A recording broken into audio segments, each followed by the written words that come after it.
Assalamualaikum warahmatullahi wabarakatuh. Perkenalkan, nama saya Cantika Apriliani, NIM C1C02165.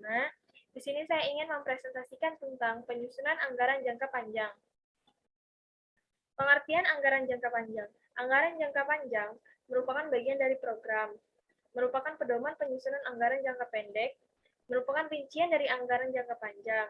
Anggaran modal merupakan anggaran jangka panjang atau anggaran strategis, tetapi anggaran jangka panjang tidak selalu berupa anggaran modal.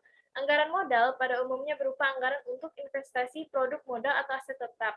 Aset tetap merupakan produk modal berupa harta yang dalam operasi normalnya mempunyai umur ekonomis lebih dari 1 tahun. Dalam penyusunan anggaran modal, sebelum mengambil keputusan apakah rencana investasi produk modal dapat disetujui atau ditolak, perlu dilakukan penilaian terlebih dahulu.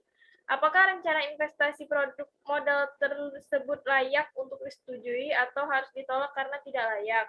Mengapa rencana investasi untuk produk modal perlu dilakukan? Hal ini disebabkan yang pertama, investasi produk modal biasanya meliputi jumlah uang yang relatif besar.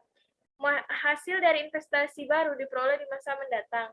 Uang yang dikeluarkan akan terikat dalam angka waktu panjang. Direncanakan pada masa sekarang dalam kondisi yang belum pasti di masa mendatang. Sehingga ketetapan dalam penyusunan anggaran sangat diperlukan dalam penilaian rencana investasi. Kesalahan dalam pengambilan keputusan menimbulkan penghapusan yang tidak dapat dihindari di masa mendatang. Dalam penilaian rencana investasi, ada beberapa faktor yang perlu diperhatikan seperti arus kas, nilai waktu dari uang, biaya modal. Penyusunan anggaran jangka panjang. Yang pertama, penyusunan aset tetap menggunakan metode garis lurus. Yang kedua, kebijakan jualan dan belian. Yang ketiga, harga jual. Yang keempat, anggaran sediaan produk jadi akhir. Yang kelima, biaya bahan baku standar. Yang keenam, tarif upah standar tenaga kerja langsung. Yang ketujuh, sediaan bahan baku akhir. Yang kedelapan, upah tenaga kerja langsung. Yang kesembilan, tambahan modal kerja. Yang ke-10, taksiran penghapusan piutang dan cadangan penghapusan piutang. Dan yang ke-11, anggaran biaya overhead pabrik. Penyusunan anggaran operasional.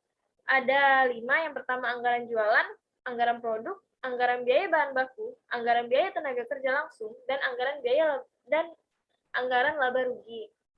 Penyusunan anggaran keuangan. Setelah anggaran operasional, kemudian disusun anggaran keuangan berupa anggaran laba ditahan, anggaran kas, dan anggaran neraca.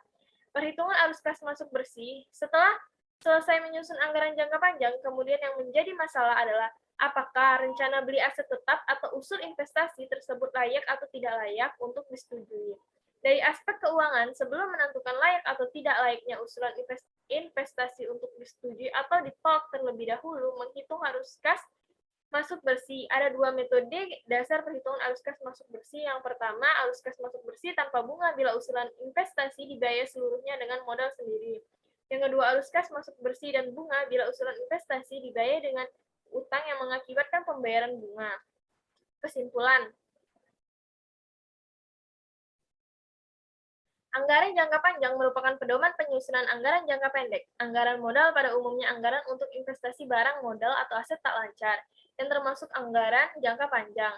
Dalam mulai rencana atau anggaran investasi barang modal, terdapat 3 faktor yang harus diperhatikan, yaitu yang pertama arus kas, nilai waktu dari uang, biaya modal untuk menilai usul atau anggaran investasi barang modal. Ada beberapa